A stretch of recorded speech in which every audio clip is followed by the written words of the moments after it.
తల్లి గర్భమునే నన్ను కోరితివి, విశ్వాస గృహములో నన్ను చేర్చితివి.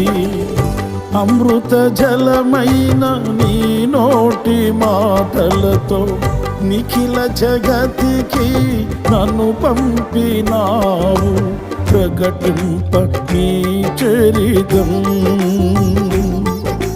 నా జన్మ నిజ ఫలితం.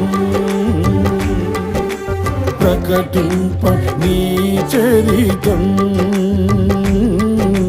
నా జన్మ నిజ ఫలితం. నాలో ఏమి చూచి నీవు ఇంత ప్రేమ చూపినావు.